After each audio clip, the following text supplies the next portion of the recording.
आज की पढ़ाई हम हबाकुक चैप्टर 3 1 से 7 करने वाले हैं।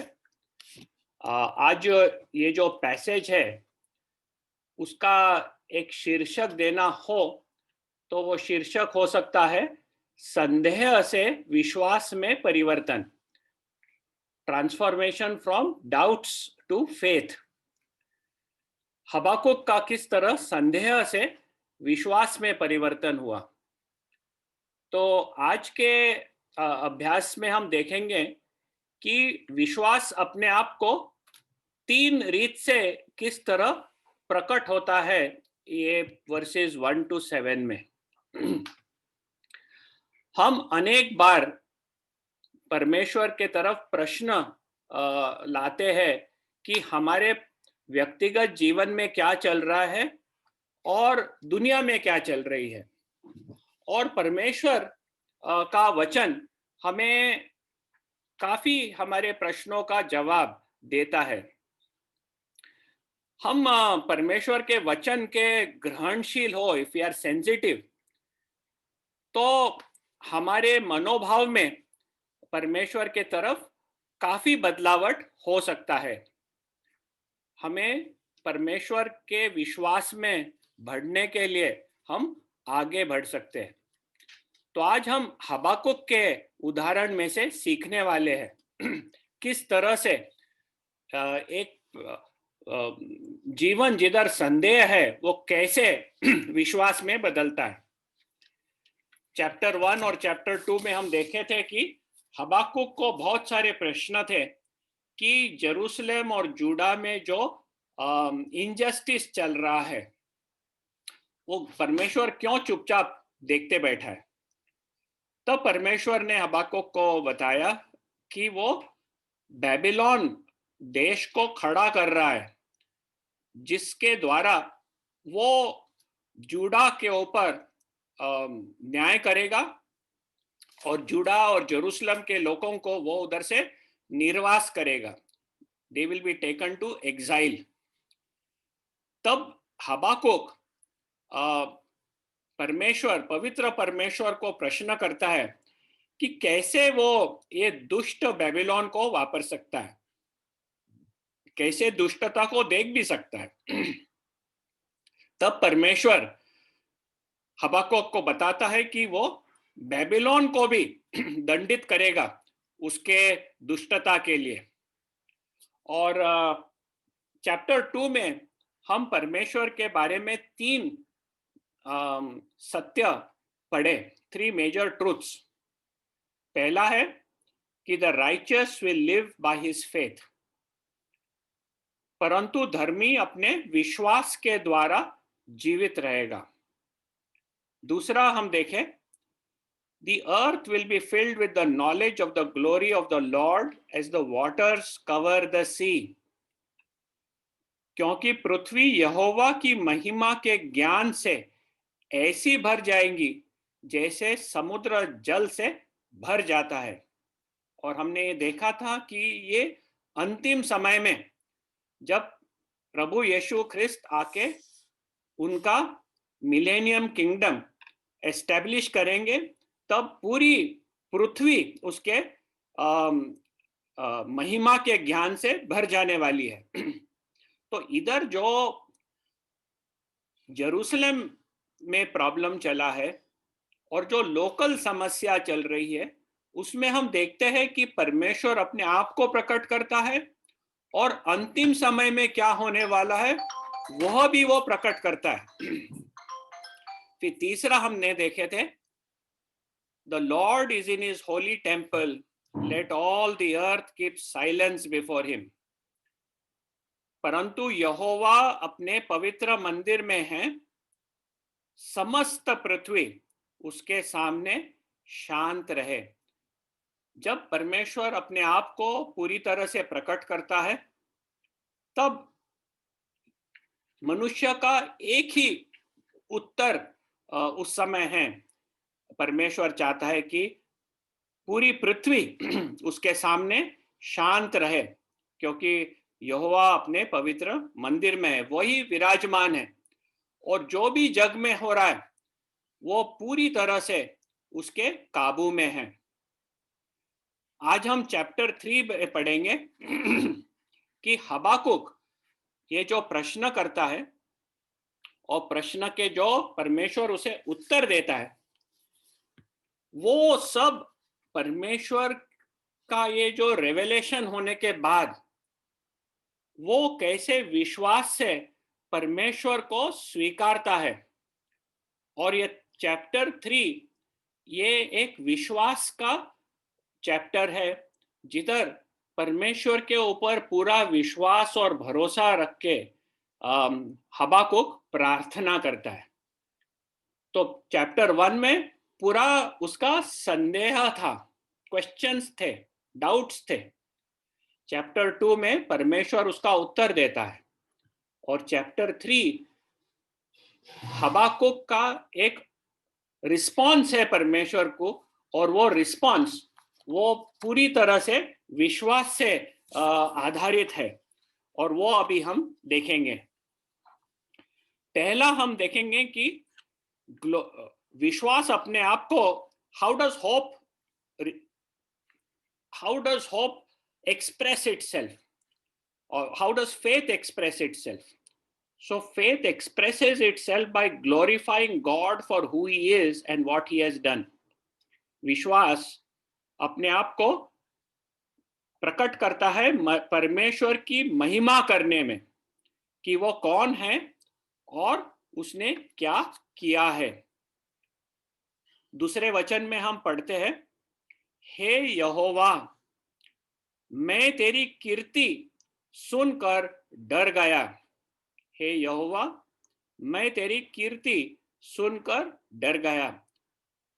यहोवा ने परमेश्वर का जो महिमा है, his fame, he had heard about God's fame, उसके कीर्ति के बारे में सुना था और वो डर गया। उसके कीर्ति के बारे में तो हम देखेंगे डिटेल में, लेकिन ये कीर्ति जब उसने देखी तब उसमें एक श्रद्धा युक्त भय तैयार हुआ। It was a reverential awe that Habakkuk was filled with. परमेश्वर कौन है उसकी महिमा जानने के बाद हबाकुक के हृदय में एक श्रद्धा युक्त भय तैयार होता है, अ रेवरेंशियल ऑ वो तैयार होता है। तो अभी हम देखेंगे कि कौन सी परमेश्वर की महिमा किस तरह चैप्टर 3 में प्रकट होता है। पहले तो परमेश्वर का तेज हमें दिखाई देता है, वर्सेस 3 and 4 ऑफ चैप्टर 3। उधर हमें परमेश्वर का तेज, उसकी ज्योति वो दिखाई देती है। तीसरे वचन में हम देखते हैं कि उसका तेज आकाश पर छाया हुआ है और पृथ्वी उसकी स्तुति से परिपूर्ण हो गई है। उसका तेज आकाश पर छाया हुआ है और पृथ्वी उसकी स्तुति से परिपूर्ण हो गई है। तो हम देखते हैं कि किस तरह से परमेश्वर ने अपने आप को परान पर्वत और तेमान पर्वत पे प्रकट किया था। और ये जो परमेश्वर ने इजराइल देश में खुद को प्रकट किया था, जब वो मिस्र देश से निकल के कानान देश की तरफ जा रहे थे, जब साइनाई पेनिनसुला में हैं, उधर परमेश्वर अपने आप को प्रकट करता है। और वो कैसे प्रकट करता है? वो अपने को एक तेज से, एक ज्योति करके प्रकट करता है। वर्स 4, उसकी ज्योति सूर्य के तुल्य है, उसके हाथ से किरणें निकल रही थी और इनमें उसका सामर्थ्य छिपा हुआ था। तो हम इधर देखते हैं कि उसकी ज्योति जो परमेश्वर ने खुद को प्रकट किया था, वो एक सूर्य के तुल्य ज्योति थी और उसके हाथ से किरणें निकल रही थी। तो इस तरह हम देखते हैं परमेश्वर ने अपने आप को प्रकट किया था। और ये हबाकुक अपने याद करता है इस समय, और ये याद करके उसमें एक श्रद्धा युक्त भय तैयार होता है। परमेश्वर ने अपने आप को तेज से काफी समय हम देखते हैं पवित्र शास्त्र में, जिधर वो अपने आप को तेज, इन लाइट ही reveals himself. Exodus chapter 24 verses 16 and 17 में हम पढ़ते हैं। एक्सोडस चैप्टर 24 वर्सेस 16 एंड 17, ये साइनाई पर्वत के ऊपर है। तब यहोवा के तेज ने साइनाई पर्वत पर निवास किया, और वह बादल उस पर 6 दिन तक छाया रहा, और 7वें दिन उसने मूसा को बादल के बीच में से पुकारा। और इजराइलियों की दृष्टि में यहोवा का तेज पर्वत की चोटी पर प्रचंड आग सा देख पड़ता था। तो उस चोटी पर हम देखते हैं कि परमेश्वर का तेज है, और वो तेज एक आग जैसा प्रकट हो रहा था। और हबाकुक ये याद करके परमेश्वर की स्तुति करता है। एक्सोडस चैप्टर 40 में भी हम देखते हैं। एक्सोडस चैप्टर 40 आखिरी का चैप्टर है। 34, 30 और 38 ये 2 वचन हम देखेंगे कि जब मिलाप वाला तंबू तैयार किया गया था, तब परमेश्वर का तेज उस तंबू में आकर स्थापन होता है।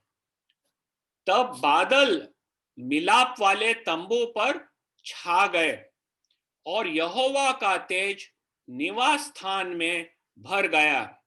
वो 34, 38 वर्ष पढ़ेंगे। इज़राइल के घराने की सारी यात्रा में दिन को तो यहोवा का बादल निवास पर, और रात को उसी बादल में आग उन सबों को दिखाई दिया करती थी। तो परमेश्वर अपने आप को इस तेज में, उसके ज्योति में खुद को प्रकट किया। वर्स 2, तो दूसरा वचन हम पढ़े, उसमें लिखा था कि हे यहोवा, मैं तेरे कीर्ति सुनकर, ये वर्स 4, उसका सामर्थ छिपा हुआ था। वर्स 4 में लिखा है, उसकी ज्योति सूर्य के तुल्य थी, उसके हाथ से किरणें निकल रही थी, और इनमें उसका सामर्थ्य छिपा हुआ था। परमेश्वर का सामर्थ्य इस ज्योति में छुपा हुआ था। यानी परमेश्वर जो ज्योति से अपने आप को प्रकट कर रहा था, लेकिन ये ज्योति ही परमेश्वर के सामर्थ्य को छुपा रही थी। हम साम्स 104 और दूसरे वचन में पढ़ते हैं। भजन संहिता 104 और दूसरा वचन, हे मेरे मन, तू यहोवा को धन्य कह। हे मेरे परमेश्वर यहोवा, तू अत्यंत महान है। तू वैभव और ऐश्वर्य का वस्त्र पहने हुए है, जो उजियालों को चादर के समान ओढ़े रहता है। तो हम देखते हैं कि उज्ज्वला ही परमेश्वर के महिमा को छुपाता है। तो ये है हमारा महान परमेश्वर। तो ये ज्योति को याद करके हम देखते हैं कि हबाकुक उसका विश्वास, वो अपना विश्वास परमेश्वर के तरफ प्रकट कर रहा है। अभी वो संदेह लेके परमेश्वर के पास नहीं आ रहा है, लेकिन स्तुति और प्रशंसा की प्रार्थना करता है। तो पहला हम देखें, वो ज्योति से परमेश्वर की कीर्ति प्रकट होती है। फिर परमेश्वर की कीर्ति हम दूसरे चीज से भी देखते हैं। वो 5वां वचन, तीसरे अध्याय का 5वां वचन, इट इज अबाउट पेस्टिलेंस, मरी या महाज्वर। मरी या महाज्वर, उसके आगे आगे मरी फैलती गई और उसके पांवों से महाज्वर निकलता गया। तो इधर हम देखते हैं कि परमेश्वर का सामर्थ्य, उसकी कीर्ति, ये मरी और महाज्वर से प्रकट होती है। एक्सोडस के 9वें अध्याय 2 और 3 वचन में हम ये पढ़ते हैं। हमें पता है कि जब मूसा फेरो के पास गया, तब फेरो इजराइलाइट्स को मिस्र देश से निकल के जाने के लिए परवानगी नहीं दी। तब हम देखते हैं कि परमेश्वर ने 10 विपत्तियों मिस्र देश के ऊपर लाया था मूसा के द्वारा। तो हम एक ऐसी विपत्ति देखेंगे, एक्सोडस चैप्टर 9, 2 और 3। और यदि तू उन्हें जाने न दे और अब भी पकड़े रहे तो सुन, तेरे जो घोड़े, गधे, ऊंट, गाय, बैल, भेड़, बकरी आदि पशु मैदान में हैं, उन पर यहोवा का हाथ ऐसा पड़ेगा कि बहुत भारी मरी होगी। और हम बाद में पढ़ते हैं कि जो जानवरें जो खुले मैदान पे थे, वो इस मरी के द्वारा मृत्यु पाए।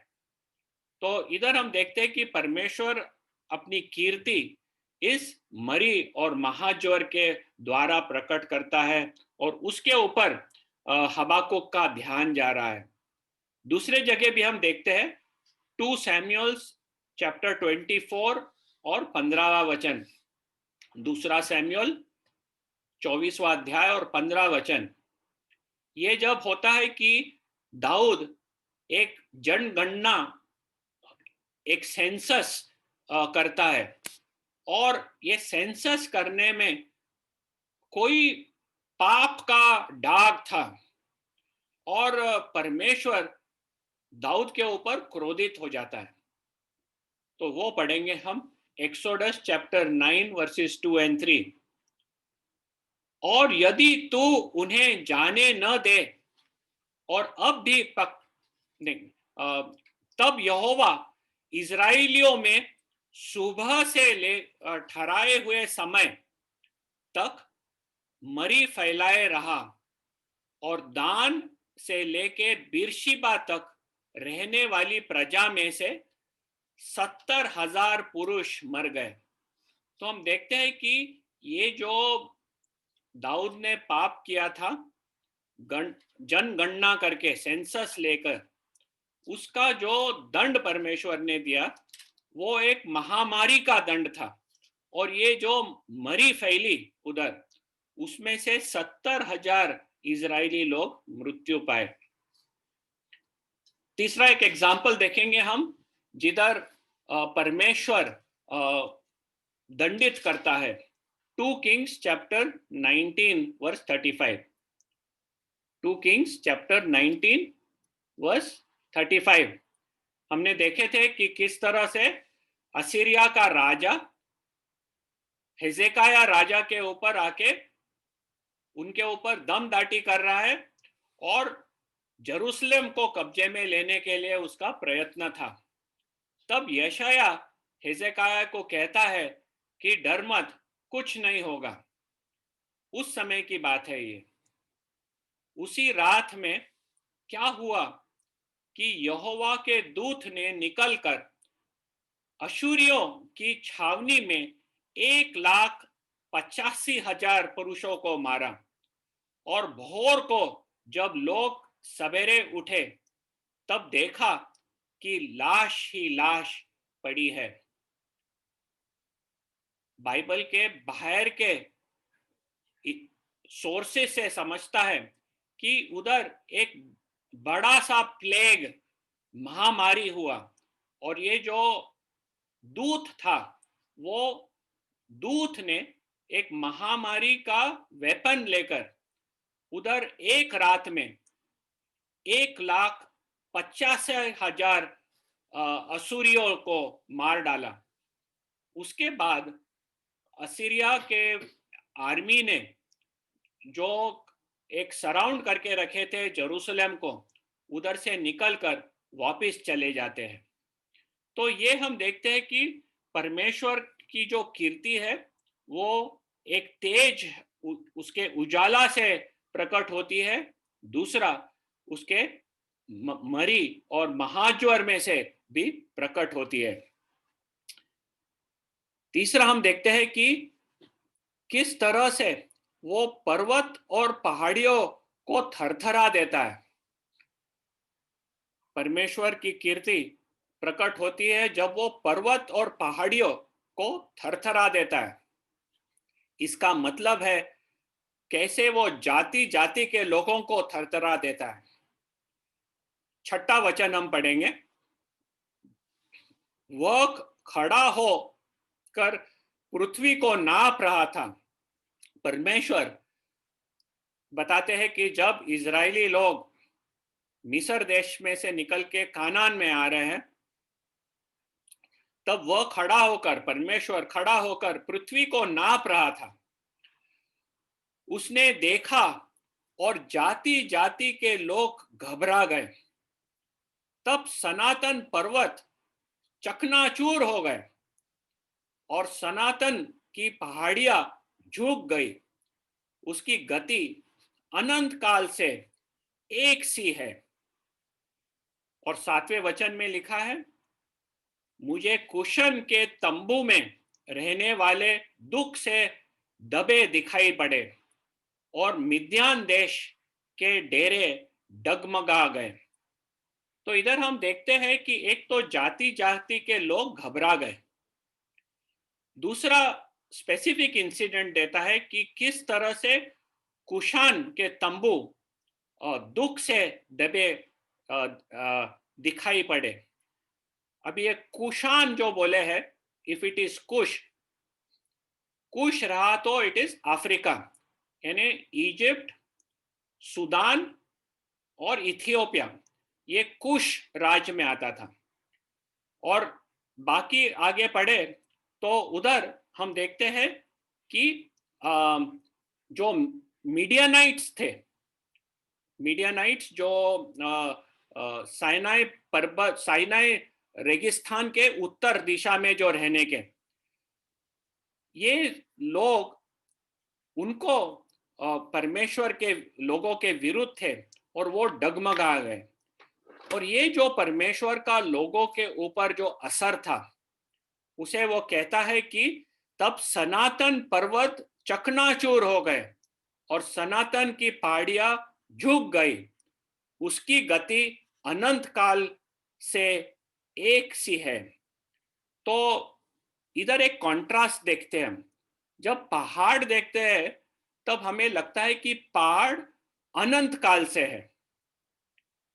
इधर जो गुजरात, बड़ौदा के बाहर जो बड़ा माउंटेन, क्या है उसका नाम, लोग उधर मंदिर पे जाते हैं, बड़ा पावागढ़ जो है, पावागढ़ जाके देखे तो ऐसा लगेगा कि पावागढ़ कितना बड़ा एक माउंटेन है और उसके ऊपर कितने जेनरेशन से लोग जाते हैं, मंदिर बांधे हैं। तो ऐसा लगता है कि ये सनातन है। पर परमेश्वर का वचन कहता है कि सनातन पर्वत चकनाचूर हो गए। किसके सामने? उसकी गति अनंत काल से एक सी है। तो परमेश्वर का जो वचन है और जो परमेश्वर है वही अनंत काल का है। उसकी जो गति है वो अनंत काल की है। बाकी जो हमारे आंखों को एक अनंत काल का दिखता है वो हल जाता है। तो इस तरह परमेश्वर ने अपने आप की कीर्ति को प्रकट किया है। हम भजन संगीता से देखेंगे, भजन संहिता 97, भजन संहिता 97 देखेंगे और वर्स 3 और 4, 3 और 4, उधर हम क्या देखते हैं? उसकी बिजलियों से जगत प्रकाशित हुआ पृथ्वी देखकर थरथरा गई है। पहाड़ यहोवा के सामने मोम के सामने समान पिघल गए, अर्थात सारी पृथ्वी के परमेश्वर के सामने। तो जब परमेश्वर आता है तब हम देखते हैं कि जो पहाड़ है वो यहोवा के सामने मोम के समान पिघल जाती है। ये है हमारा सनातन का परमेश्वर। जोएल, ओल्ड टेस्टामेंट में जोएल चैप्टर 3 वर्स 16, उसमें ऐसा लिखा है, और यहोवा सियोन से गरजेगा और यरूशलेम से बड़ा शब्द सुनाएगा, और आकाश और पृथ्वी थरथराएगी, परंतु यहोवा अपनी प्रजा के लिए शरण स्थान और इज़राइलियों के लिए गढ़ ठहरेगा। ये भी अंत समय में जो सब पूरा होने वाला है। पर इधर हम देखते हैं कि किस तरह से जो पृथ्वी भी है वो थरथराती है परमेश्वर के सामने। अब हम देखते हैं कि कैसे लोगों के हृदय में हुआ, अन्य जातियों के बीच में परमेश्वर के टेस्टिमनी से उनमें क्या परिणाम हुआ। जोशुआ चैप्टर 2 वर्स 11 हम पढ़ेंगे। जोशुआ चैप्टर 2 वर्स 11, हमें पता है कि जोशुआ ने 2 स्पाइस को कानान देश के अंदर भेजा और वे जेरिको में गए, और जेरिको में वो राहाब थी, वो स्त्री, उसके यहाँ गए। और ये राहाब जो स्त्री है वो क्या बोलती है 2 स्पाइस को। जोशुआ चैप्टर 2 वर्स 11, और ये सुनते ही हमारा मन पिघल आया और तुम्हारे कारण किसी के जी में जी न रहा, क्योंकि तुम्हारा परमेश्वर यहोवा ऊपर के आकाश का और नीचे के पृथ्वी का परमेश्वर है। तो जेरिको के लोग पहले से सुन लिए थे कि परमेश्वर ने किस तरह लाल समुद्र को दुभागा था और किस तरह ये इज़राइल की प्रजा आई और उन्होंने मोआब और आमोन के राजाओं के ऊपर जीत किस तरह से पाया, और बाकी के जो एमोराइट्स थे, एमोराइट्स के ऊपर किस तरह से जीत पाया। तो ये सब सुनकर उन लोग उनके जी में जी न रहा और वो पिघल गए। फिर आगे चल के जोशुआ चैप्टर 5 वर्स 1 में भी हम देखते हैं कि किस तरह परमेश्वर लोगों को थरथरा देता है। जोशुआ चैप्टर 5 वर्स 1, जब यरदन के पश्चिम की ओर रहने वाले इमोरियों के सब राजाओं ने और समुद्र के पास रहने वाले कनानियों के सब राजाओं ने यह सुना कि यहोवा ने इज़राइलियों के पार होने तक उनके सामने से यरदन का जल हटाकर सूखा कर रखा है, तब इज़राइलियों के डर के मारे उनका मन घबरा गया और उनके जी में जी न रहा। इधर हम देखते हैं कि जितने जो राजा थे इमोरियों के और जितने राजा थे कानानियों के, ये सब राजा जब उन्होंने सुना कि यरदन नदी को परमेश्वर ने उसका जल सुखा दिया और सूखे जमीन पर इस इज़राइल की प्रजा पार करी, तब वो डर गए और उनका मन घबरा गया और उनके जी में जी न रहा। फिर हम देखते हैं कि किस तरह जोशुआ ने जाके उस देश के ऊपर जीत पाई। तो आज हम परमेश्वर के देखे महिमा के बारे में कि उसकी जो कीर्ति है वो उसके ज्योति और तेज से प्रकट होती है। उसके हाथ में जो मरी और महाज्वर है उसके द्वारा प्रकट होती है। और जिस तरह वो जातियों को थरथरा देता है, वो भी हमने देखा है। हमारा परमेश्वर महान परमेश्वर है। और हबाकुक आके इस परमेश्वर की प्रार्थना प्रशंसा करता है। हम भी जब इस परमेश्वर के सामने आते हैं, हमें लगेगा कि हम लोग कमजोर लोग हैं। हमारे आगे कितने बड़े बड़े विरोधी लोग हैं जिनको हम सामना नहीं कर सकते। हम लोग जब टीवी पे देखते हैं न्यूज़, और जब देखते हैं कि किस तरह से अत्याचार हो रहा है, और जो जिसके पास पोजीशन नहीं है वो कुछ नहीं कर सकता। लेकिन इधर हम देखते हैं कि हमारा परमेश्वर, वो उसकी कीर्ति महान है। और यही कीर्ति के ऊपर हबाकुक ने मन अपना बसा, और हम भी बसा सकते हैं। वो पहला हुआ। फिर हम देखेंगे कि विश्वास, faith, is expressed by a desire to see his power displayed in the current situation. विश्वास अपने आप को प्रकट करता है कि वर्तमान स्थिति में उसकी शक्ति का प्रदर्शन देखने की इच्छा प्रकट करता है। तो हम दूसरे वचन में ये देखते हैं कि वर्तमान युग में अपने काम को पूरा कर, इसी युग में तू उसको प्रकट कर। तो हबाकुक कहता है कि जो मैंने आपके बारे में सुना वो वर्तमान युग में आप दोहराओ। ये आपके बारे में जितना मैंने सुना, आपके महिमा एवं कीर्ति के बारे में, उसकी प्रार्थना है विश्वास से कि परमेश्वर उसे दोहराए। और उस वर्तमान युग में जो उनकी परिस्थिति एकदम खराब हो गई थी, जो बेबीलोन आकर उनके ऊपर हमला करने वाले थे, वो एग्जाइल में जाने वाले थे, और उसकी प्रार्थना है कि परमेश्वर अपने आप की ये कीर्ति दोहराए और इसी युग में तू उसको प्रकट कर।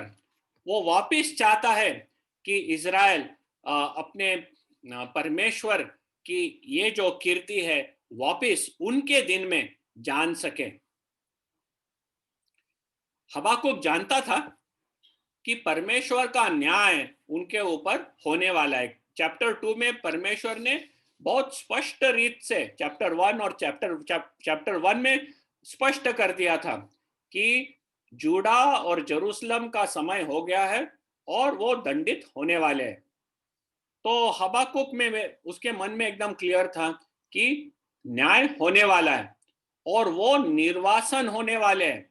एग्जाइल में, बेबीलोन में उन्हें पकड़ के कैदी बनाकर ले जाने वाले हैं। इसके ऊपर वो प्रश्न नहीं करता। अभी वो प्रार्थना करता है कि परमेश्वर वापिस उसका सामर्थ्य प्रकट करे और उन्हें छुटकारा दे, और अपने लोगों को वो त्याग नहीं दे।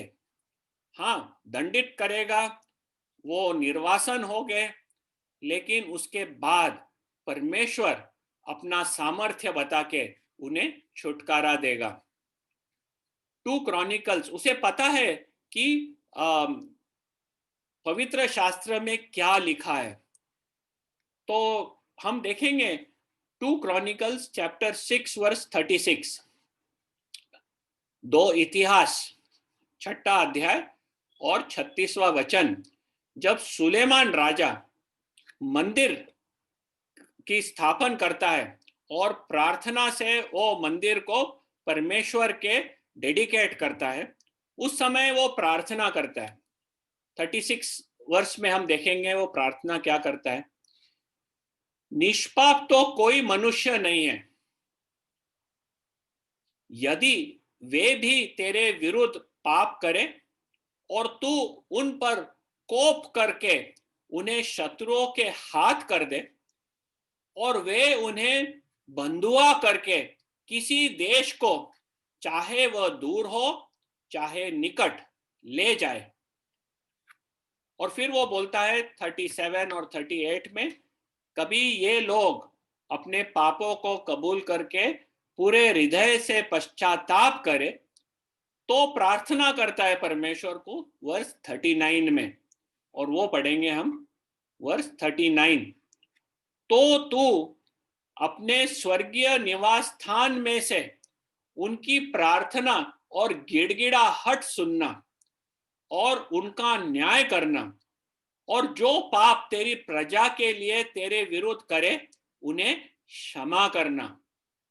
और फिर हबाकुक ये याद करके कहता है परमेश्वर को कि तू तेरा जो कीर्ति है वो हमारे वर्तमान युग में वापस प्रकट करना। ये है विश्वास हबाकुक का जब वो परमेश्वर के सामने आता है। तो दो चीज देखे हमने कि विश्वास के द्वारा वो परमेश्वर की महिमा करता है, कौन परमेश्वर कौन है और क्या किया। फिर विश्वास के द्वारा हम देखें कि वो चाहता है, प्रार्थना करता है कि वर्तमान स्थिति में उनकी शक्ति को प्रदर्शन देखने की इच्छा बताता है। अभी तीसरा देखेंगे कि विश्वास से वो दया की याचना करता है। हबाकुक विश्वास है पूरा परमेश्वर के ऊपर और वो दया की याचना करता है। वर्स 2 दूसरा वचन, क्रोध करते हुए भी दया करना स्मरण कर। क्रोध करते हुए भी दया करना स्मरण कर। तो इसके लिए वो प्रार्थना करता है कि परमेश्वर दया करने की स्मरण करते जाए जब उसका क्रोध इज़राइल के ऊपर हो रहा है।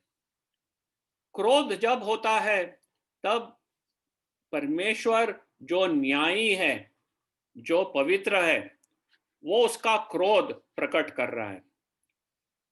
और उस समय हबाकुक का ये पहचान है परमेश्वर के बारे में कि वो एक कृपालु परमेश्वर भी है। और हम देखते हैं कि वो ये प्रार्थना कर रहा है कि क्रोध और दया मिले। लेकिन ये कैसे हो सकता है? ये हम देखते हैं कि प्रभु यीशु ख्रिस्त में परमेश्वर का क्रोध और परमेश्वर की दया का मिलाप होता है।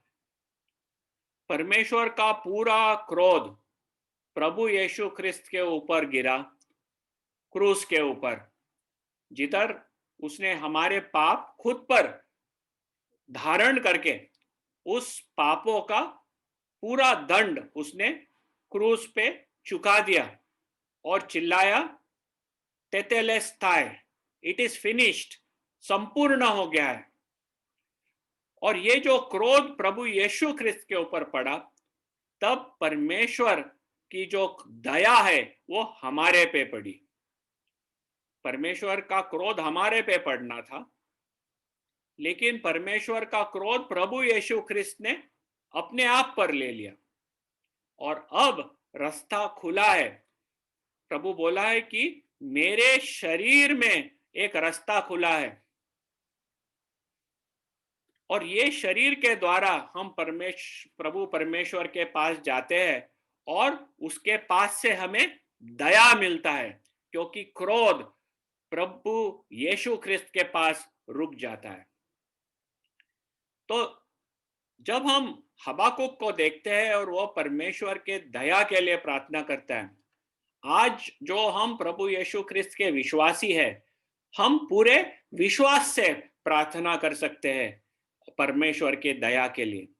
It is a right response to a holy God. जब हम एक पवित्र परमेश्वर के सामने आते हैं, हमें ये याद रखना है कि वो पवित्र है और ये पवित्र परमेश्वर के सामने हम हमारे योग्यता लेकर उसके सामने आने की कोई योग्यता ही नहीं हमारे पास।